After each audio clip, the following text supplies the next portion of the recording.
자, 21번 문제가 되겠습니다. 자, 투자에 관련된 용어에 관한 설명 중 틀린 것을 묻는 거죠. 자, 감채기금계수는 시험에 자주 출제되는 용어 꼭 알아두셔야 됩니다. 연금의 미래가치, 연금의 미래가치를 실현하는 거죠.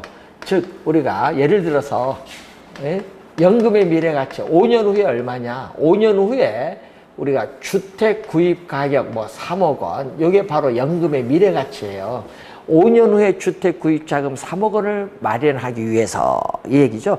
연금의 이 미래가치를 실현하기 위해서 우리가 매기간 불입을 해야 될, 매기간 불입을 하게 될 연금, 매기간 불입을 하게 될 연금이 바로 이 적립금 또는 적금액이죠. 그래서 매기간 불입을 해야 될 연금, 적립금을 구하기 우리가 요 액수를 구하는 개수를 뭐라고 하죠? 감채기금 개수라고 합니다. 그래서 5년 후에 주택 구입 자금 3억 원을 마련하기 위해서, 즉 연금의 미래가치를 실현하기 위해서 정기적금에 가입을 했을 때 매기간 불입을 해야 될 연금, 이 적립금을 구해주는 개수를 감채기금 개수라고 한다. 그래서 1번 요거 시험 문제에 많이 출제하죠. 26회 시험에는 정답으로 또 출제를 했습니다. 그래서 잘 알아둬야 될 문제죠. 자, 그래서 1번 감채기금 개수를 뭐라고 한다? 다른 말로 상환기금률 또는 상환기금 개수라고 하죠. 상환기금률, 상환기금계수라고도 합니다. 1번 맞고, 2번 저당상수는 연부상환율이라고도 하는데 연금의 현재 가치, 연금의 현재 가치는 바로 뭐죠? 대출금이죠. 자, 주택융자금인 대출금이 바로 연금의 현재 가치인데 이걸 기준으로 매기당 우리는 수령액 또는 지불액이죠. 자, 이 수령액, 지불액, 이 원리금, 지불액 또는 원리금 상환액을 우리가 결정하고자 할 때 사용되는 개념이 바로 무슨 개념? 저당상수. 자, 주택융자금인 대출을 받았을 때 매기간 상환을 해야 될 금액을 구해주는 이 개수를 저당상수, 연부상환율이라고 하죠. 2번 맞고 3번은 30회 작년에 출제했었죠. 연금의 내가계수란 매년 1원씩 받게 될 연금을 이자율 R%로 계속 적립의 통로에 적립이 나오면 연금입니다. 연금의 내가계수인데 일정 기간 후에 달성되는 금액을 구하기 위한 계수를 말하죠. 자, 일시불의 내가계수란 이론을 이자율 R%로 저금을 했을 때 일정 기간 후에 찾게 되는 금액을 구하기 위한 계수를 일시불의 내가계수 맞습니다. 개념. 5번 정답인데 현금 이 내부 수익률 개념을 묻는 거죠. 자, 내부 수익률 개념은 시험에 자주 출제가 되는 내용이죠. 부동산 투자로부터 장래 예상되는 현금 유입에 있어서의 현재 가치. 자, 현금 유입의 이 현재 가치.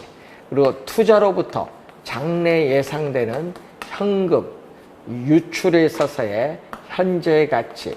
현재 투자 금액을 서로 각계 일치시켜주는 할인율을 내부 수익률이라고 하죠. 그래서 5번 정답이죠.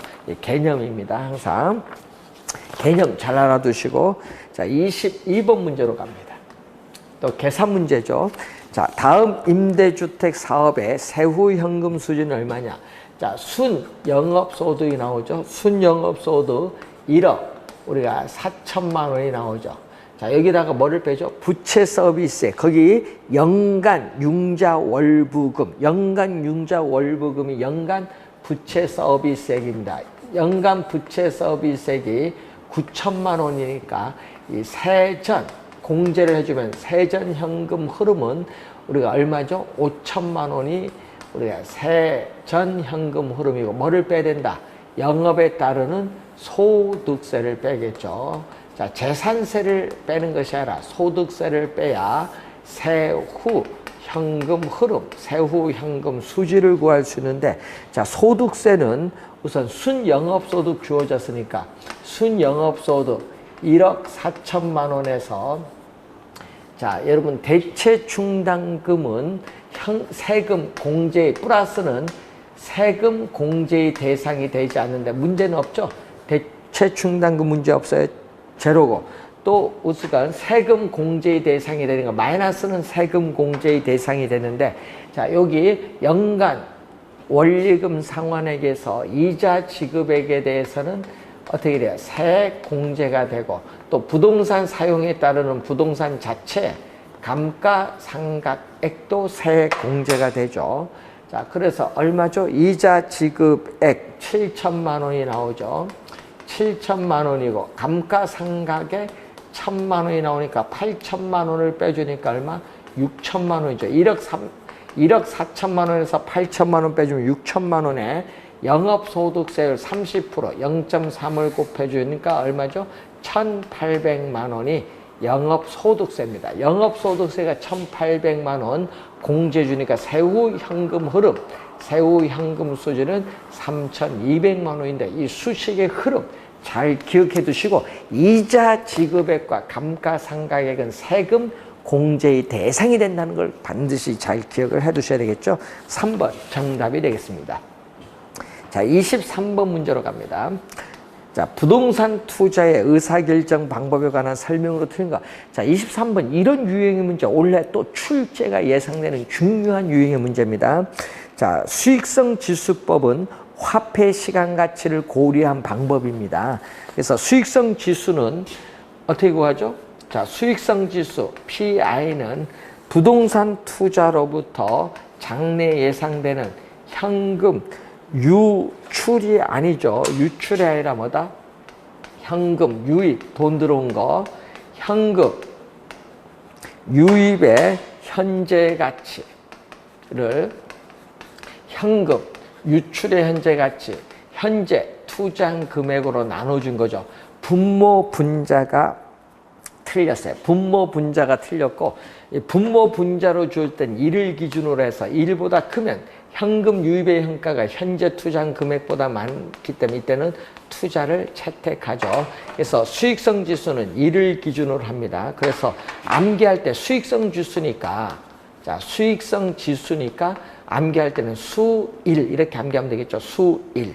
예, 수익성 지수는 1을 기준으로 투자 판단한다. 수1 이렇게 암기해 두면은 훨씬 쉽습니다. 두 번째, 회계적 이익률법에서는 상호 배타적 투자안, 한 투자를 선택하면 나머지 투자를 배제시키는 것이 상호 배타적 투자안이죠. 상호 배타적 투자안일 경우에 목표 이익률보다 큰 투자안 중에서 회계적 이익률이 가장 큰 투자안을 선택한다. 가장 큰에 동그라미. 가장 큰 투자를 선택합니다.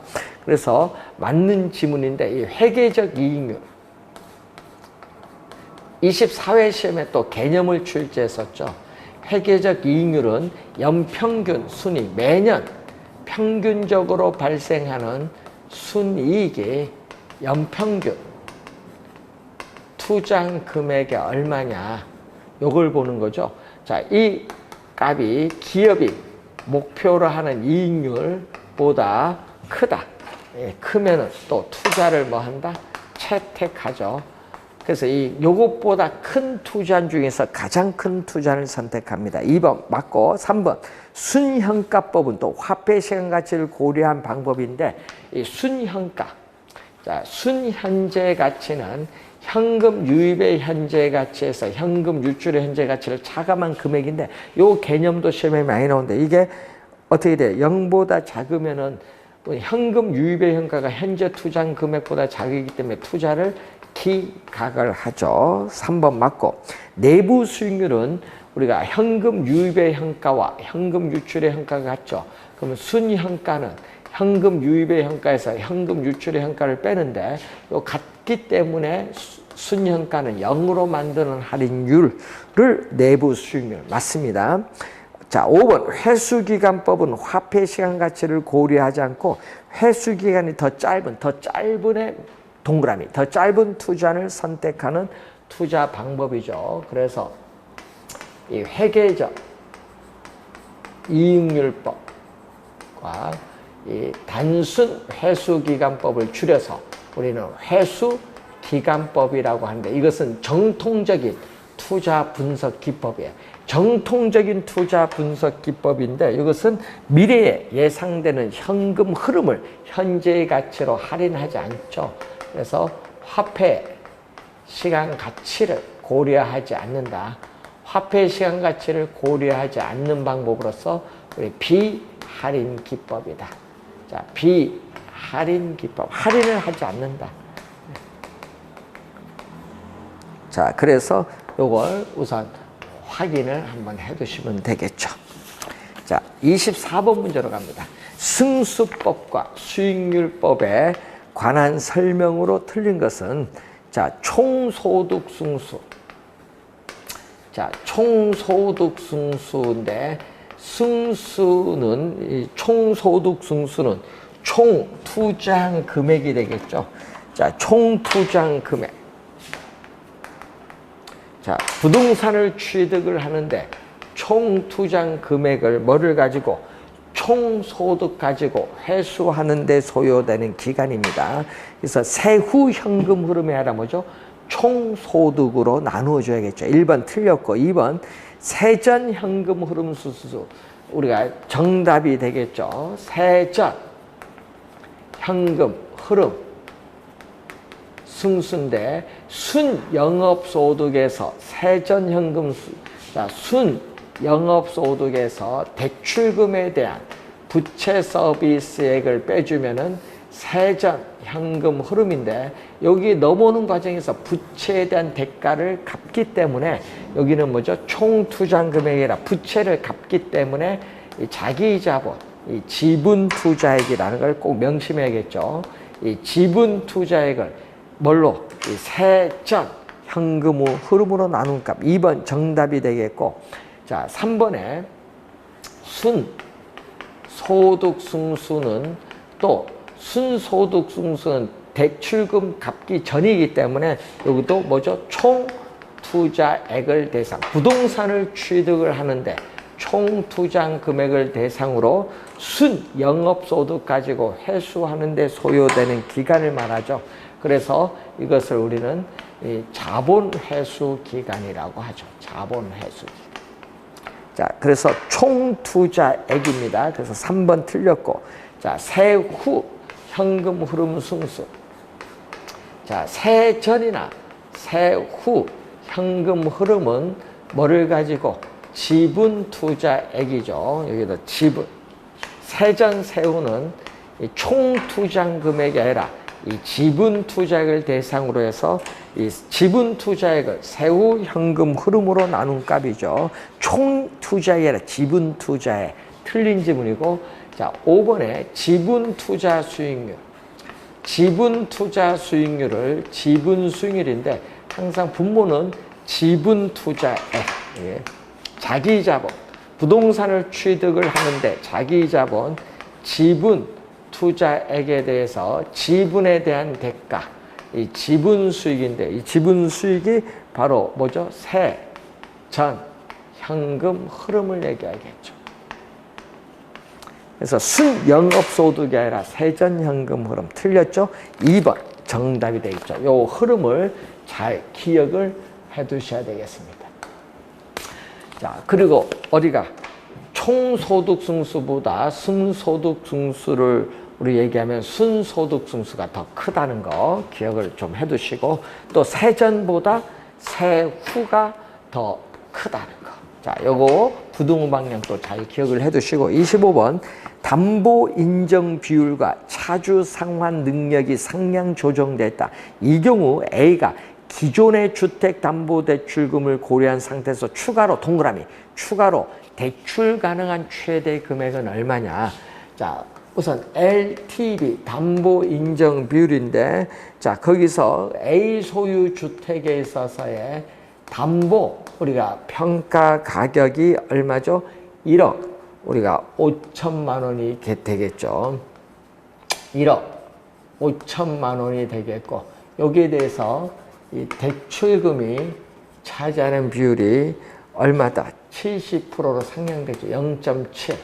그래서 대출금은 1억 5천에 우리가 담보평가 가격 1억 5천이 아니라 3억이네요.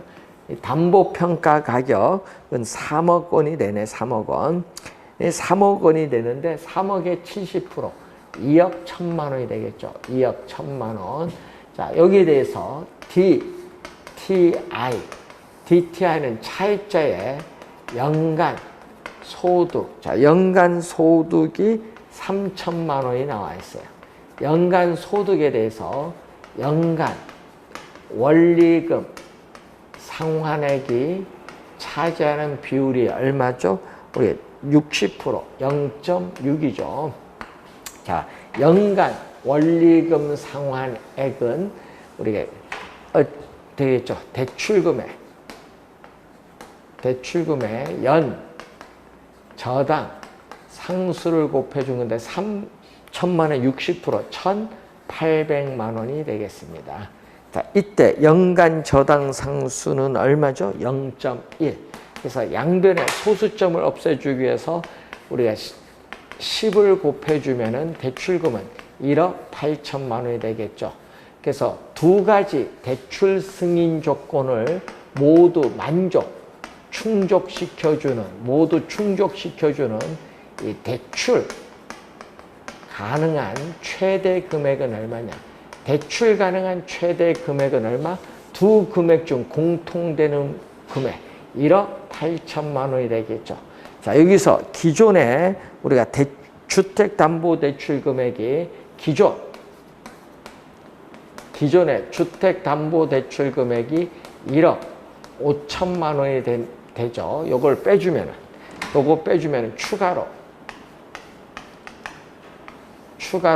대출 가능한 최대 금액은 얼마냐? 자, 추가로 대출 가능한 최대 금액은 얼마? 3천만 원이 되겠다. 3천만 원. 자, 2번 정답이 되겠죠. 자, 이런 유형의 문제. 원래 대출 규제를 많이 강화했기 때문에 출제 가능성이 또 상당히 높다. 자, 이렇게 보시면 되겠고, 26번 문제로 갑니다. 자, 틀린 것은 내부 수익률. 자, 내부 수익률은 부동산 투자 사업 그 자체에서 장래 예상되는 기대 수익률인데, 이 기대 수익률이 요구 수익률보다 크다. 자, 여러분, 이 실현 수익률이 아니에요. 요구 수익률보다 크면은 어떻게 돼요? 투자를 채택하죠. 채택을 합니다. 1번 맞고, 이 수익성 지수는 아까 얘기했죠. 수익성 지수는 현금 유입의 현재 가치를 현금 유출의 현재 가치인데 분모 분자로 주어지면 1을 기준으로 판단한다. 1을 기준으로 판단. 1보다 크면은 어떻게 돼요? 현금 유입의 현가가 현재 투자한 금액보다 크기 때문에 투자를 채택한다. 수익성 지수는 1을 기준. 자, 대부 비율이 높아진다.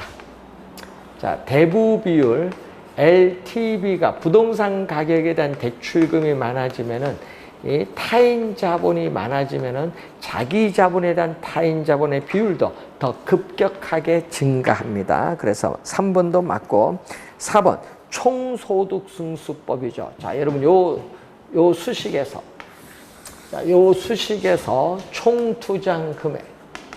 자, 총투자한 금액은 부동산 가격이죠. 총투자한 금액은 부동산 가격인데 이것은 소득 승수에 총소득을 곱해서 구하는데, 총소득 승수에 총소득을 곱해서 구하는 총소득 승수법. 총이 조죠. 이것은 화폐 시간 어림세법이잖아요. 그래서 어림세법이기 때문에 화폐 시간 가치, 미래에 예상되는 현금 수입과 현금 지출을 현재 가치로 할인하지 않죠. 그래서 화폐의 시간 가치를 고려하지 않는 방법이다. 그래서 4번 정답이 되어 있고, 부채 감당률, 올해 또 출제가 예상되는 부분이겠죠. 올해 또 출제가 예상되는 부채 감당률은 순 영업소득이 부채 서비스의 원리금 상환액의 몇 배가 되는가를 나타내는 비율인데, 이것이 1보다 크다. 1보다 크면 순영업소득이 부채 서비스에 갚고 더 남는 금액이 있죠. 원리금 지불 능력이 충분하다고 볼 수 있다. 그래서 5번 맞는 지문이고요. 자, 27번 문제로 갑니다. 저당 상환 방식에 관한 설명으로 틀린 것. 변동금리 대출은 고정금리 대출보다 통상 대출 시점의 초기 이자율이 낮습니다. 높다가 아니라 낮다. 1번 정답인데 낮은 이유는 차입자가 금리 변동에 따른 위험을 부담하기 때문에 그렇죠. 1번 정답이고 고정금리 대출은 금리 하락 시에 차입자는 불리한 반면 대출자인 금융기관은 유리하죠. 자, 이 고정 금리 대출에 있어서 이 시장 이자율이 지속적으로 하락을 하죠. 그래서 우리는 대출 이자율보다 우리가 어떻게 돼? 이렇게 낮다. 시장 금리 하락 시에는 차입자는 높은 대출 금리로 갚으니까 손해고 대출자인 금융기관은 이익을 얻고 있다. 얘기죠. 이게 2번 지문이 되겠죠. 3번 점증 지불 저당 GPM인데 저당 지불액 원리금 상환액이 초기에는 작다가 나중에 많아지는 저당으로서 미래에 소득이 증가할 것으로 예상되는 젊은 우리와 부부 계층들이 선호하는 방식 점증 지불 저당 맞는 지문이죠. 우리가 GPM에 대한 설명이죠. 점증 상환 대출이라고 합니다.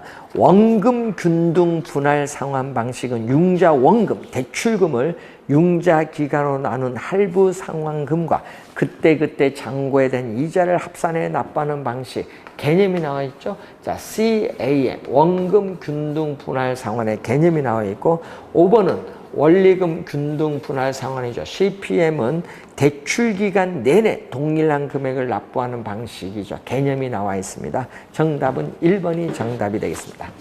자, 28번. 또 계산 문제가 또 출제 가능성이 높은 문제인데 A 금융기관은 원금 균등 분할 상환과 원리금 균등 분할 상환 방식의 대출을 제공하고 있다. 두 방식에 의해서 산정, 구한 첫 번째 월 불이백의 차이인데 자, 원금 균등 분할 상환 CAM. 자, CAM 원금 균등 분할 상환 방식에서 첫 번째 월 불이백이 얼마냐? 자, 첫 번째 월 불이백은 얼마냐? 자, 원금 균등 박스 안에 보니까 3년 거치죠. 자, 3년 거치를 했으니까 3년 거치 기간 동안에 뭐만 갚는다? 이자만 갚죠. 거치 기간 동안에는 뭐만 갚는다? 이자.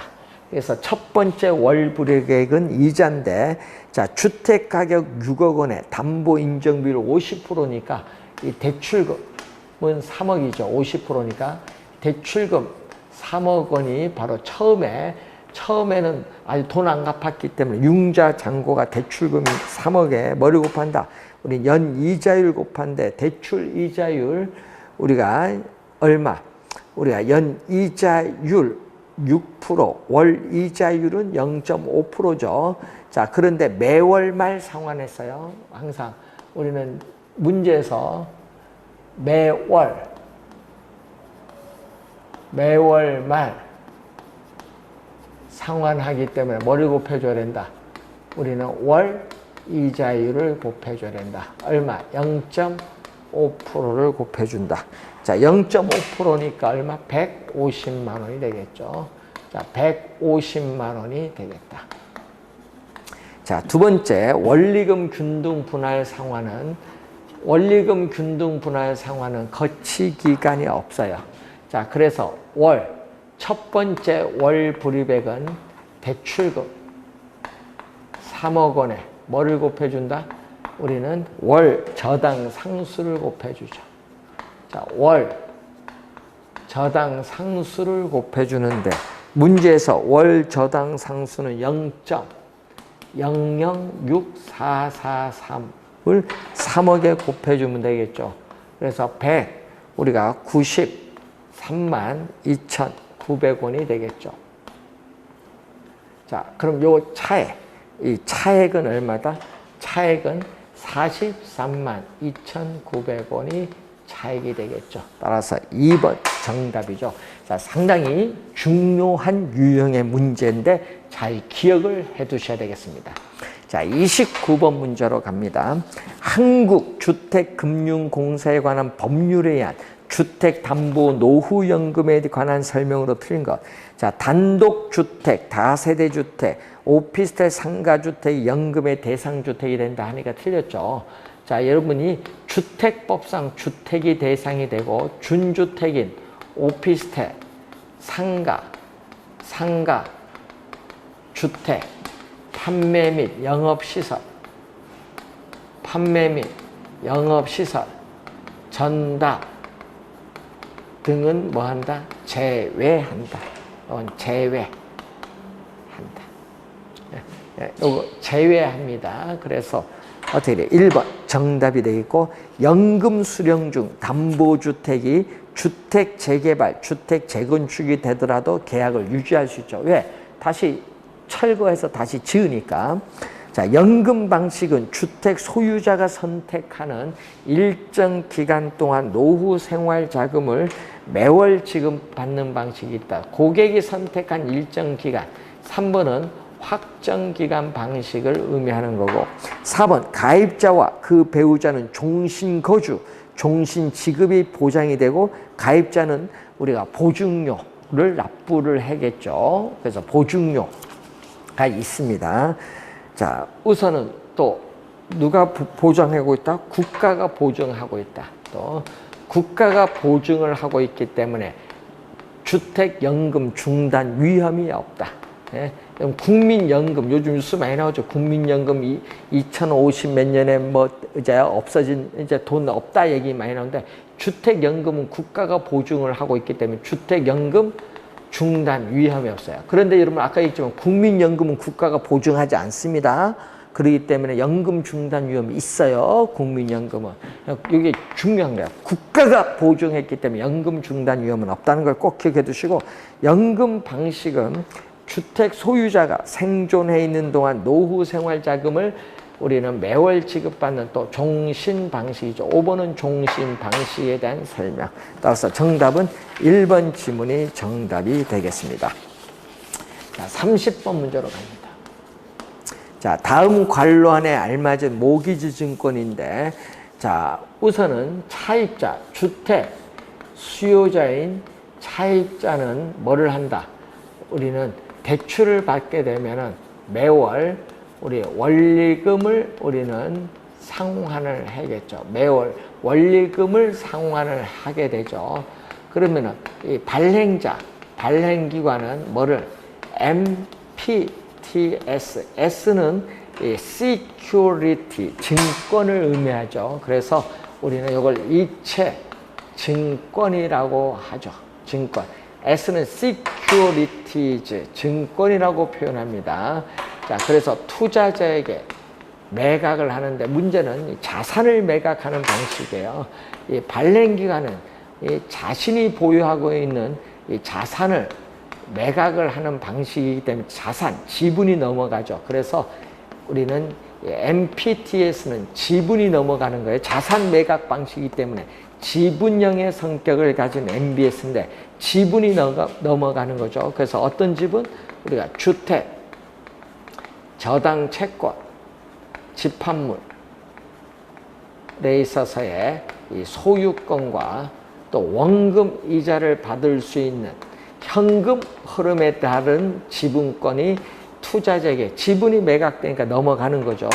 자, 이때 시장 이자율이 지속적으로 하락을 해서 고정금리 대출 이자율보다 낮다.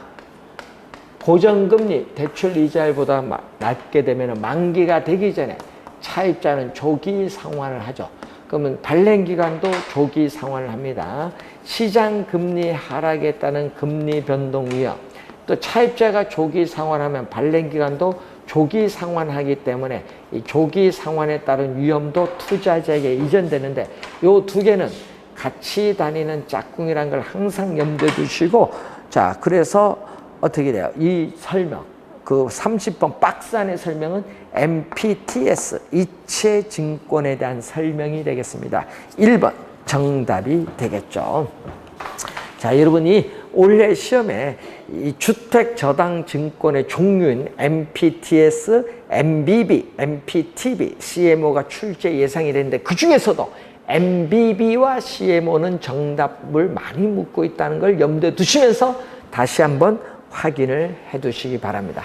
자, 잠시 쉬고 우리가 31번 문제부터 또 정리를 하도록 하겠습니다.